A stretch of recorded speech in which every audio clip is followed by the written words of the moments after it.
you're talking today about microlearning for customer education, right? That's the topic for this one. Yeah, sure. Okay. Yeah, sure. All right. Well, then without further ado, I'm going to hand it over to you because we are right on time. And then, when you see me back with no camera, that's me kind of going, hey, and Gideon is coming back up with me on the next one. So everybody stick around. We're going to hear some great content. We're going to do some fun magic, and we will be back on the other side. I will see you, Kate. Back to you. Yeah, sure. Thank you. So, hey, everyone, once again. If you're watching me because you are interested in microlearning for customer education, thank you. If you're watching me because you're waiting for another magic trick for the first one actually in this series and some Oculus giveaway, you're welcome. I'm glad that you're all here. And I'm really excited to be back at MicrolearningCONF stage. So today we're going to discuss what's good in using microlearning for customer education. And before we dive into some strategies, I'd really love to know what field you are coming from, like whether you identify yourself as a person clothed to the learning and development field, or if you feel like you're coming from marketing side. I'm really curious to learn because customer education is often the space where these two fields collide. Please send me some reactions if you can relate to that. Well, okay. And I'll start by explaining really briefly what microlearning is. And no, it's not a tiny classroom with little teachers and students. Microlearning illustrates the delivery of educational content in very quick and very, very, very, very targeted nuggets. Did I say that enough time? All right, one more time for good luck. Very targeted nuggets. There are heated debates about the optimal length of microlearning experiences. I'm sure you know. And my take on it is that less is more. There is no particular length you should be really caring about. Like, first of all, you should consider what your customer really needs to learn. Like, what's in it for the customer success? And if you understand that they probably do not need to know all the bells and whistles, so that's great. Get rid of that content. But if you feel that it's something really important, it should stay in place. Like, there's no such a big deal in just turning everything into microlearning. Don't be obsessed about time. Think of value first.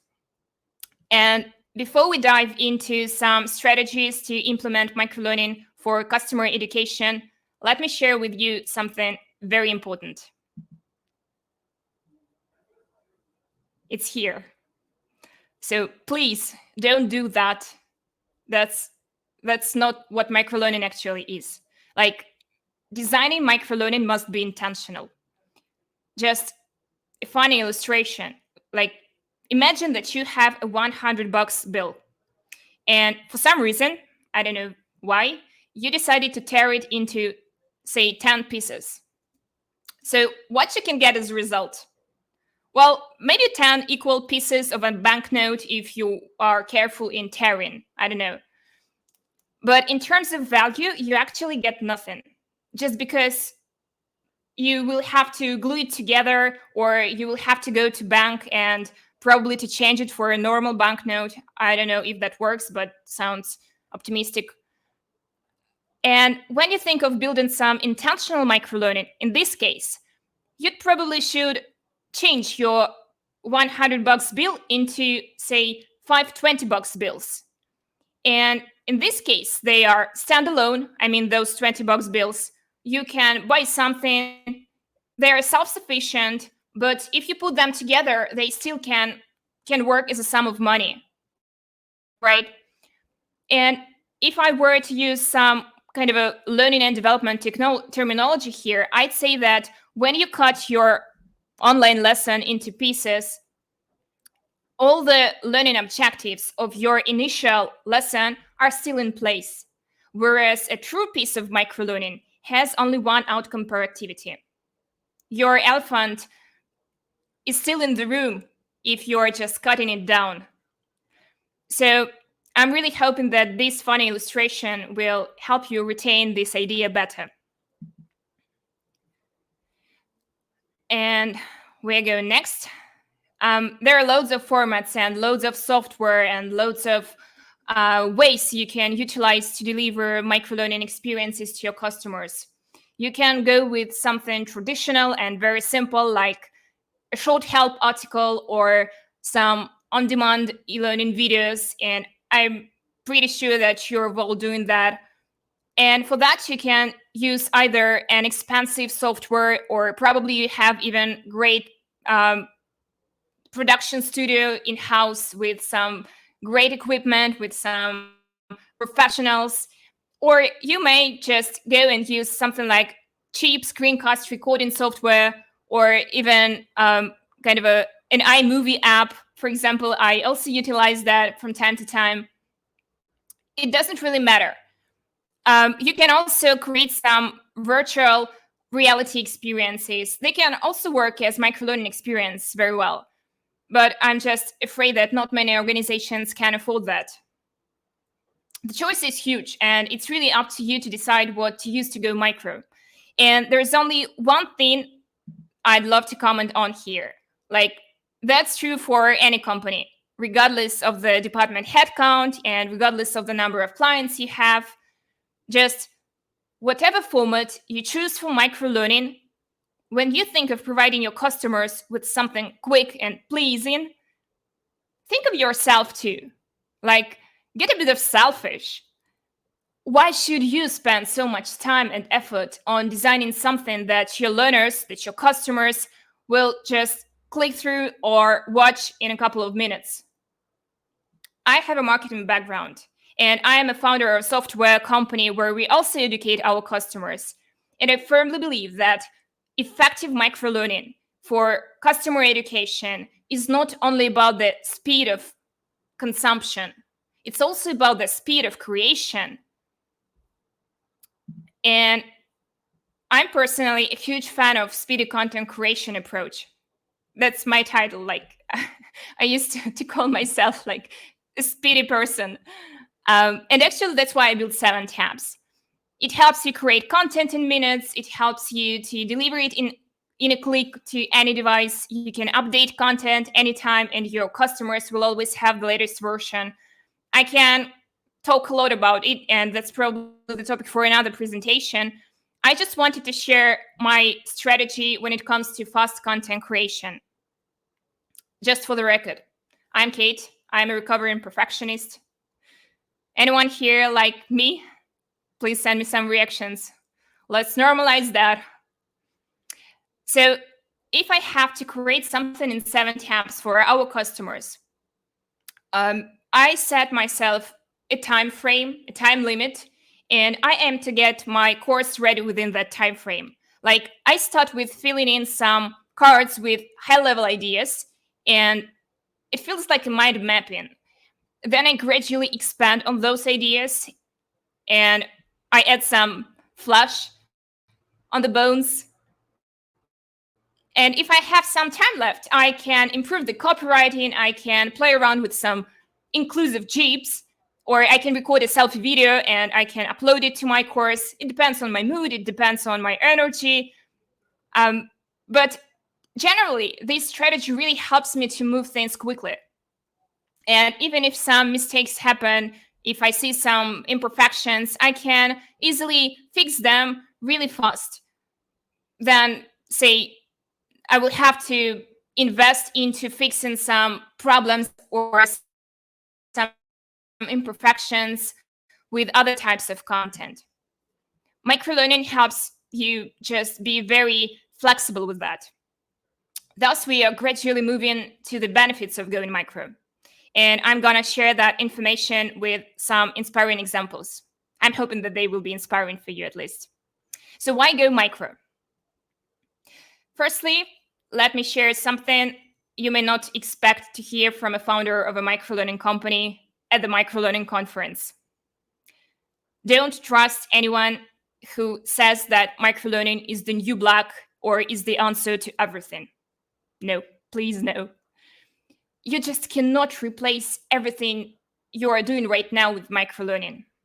And you should not even try to.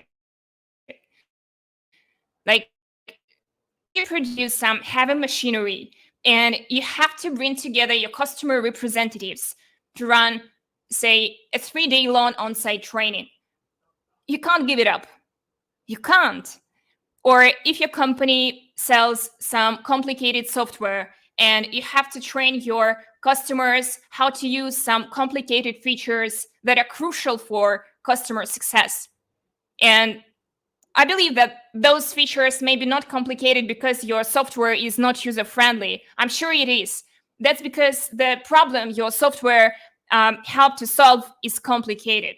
So that's absolutely all right if your customer education requires some time investment, requires some long materials. You just can't replace everything with microlearning assets and hoping that everyone will get excited about it. It doesn't work that way. While some spaced microlearning assets that you use to reinforce your existing customer education cycles is definitely a smart choice. Why? Because it helps your customers to retain knowledge better, and thus you increase return on investment. You must have probably heard that without follow-ups and reminders, people forget almost everything you delivered after some training activity. Like, even if it was the most engaging training activity in their life, just accept it as it is. About, as far as I remember, 80% of the information just get blurred. And that's where microlearning can help you. Think of drip feeding your customers with some small chunks of information to reinforce the activity that you already lead by your department, like webinars, conferences, product tours, live labs, instructor-led training, you name it. And by reinforcing, I don't mean just follow-ups and some reminders that you send afterwards. You can benefit from enticing your audience before the event as well. And recently, I ran a kind of experiment with enhancing one of the MicrolearningCONF rounds with microlearning assets. Some of you probably even took part in that and got some nice 7-taps socks. Send me some reactions if you're wearing them right now, or at least if you have some nearby. I'm hoping you do. So that's funny because we received almost 1,000 of socks requests, and at a certain point we even thought like, probably we should open our own production. So it was really engaging. And if you're interested in some special stuff like how we set things up, how we used warm-ups and follow-ups and some other engaging microlearning activities to re-energize our online event, and you can use it for even on-site training as well, scan this QR code on the slide. And you will dive into my article. I will walk you through the process of setting everything up, and I hope you'll find it inspiring. So the next reason to go micro. Don't get mad at me for saying that, but most probably your customers dislike having training. I know it sounds painful, but that's true. Even if the training is entirely self-paced, even if it's simple in form and super duper interactive, just because your customers have millions of other things to do, just like you. So thanks again for joining my session today. And in contrast to employee training, we have almost no methods of influence, and customers can leave anytime. So we just have to engage them in the smoothest way ever. I'd really love you to share some life hacks or some nice strategies you're currently using to engage with your customers. Let's share some insights in the chat. And while you're answering, I'd like to quote 7taps customer who is a VP marketing at a software company. What they do, they actually use 7taps to deliver release notes to their customers and prospects. And I asked Kurt, when did you realize you needed something like 7taps? And his response was pretty simple. Like, people weren't absorbing the content. We just needed a better medium to deliver it. And I assume that MSP 360 and other great companies that utilize microlearning still have their core training activities in place. Like we've discussed, that's the best option. But they enhance them with microlearning, with something quick, with something snackable, with something fun and creative and accessible in a click.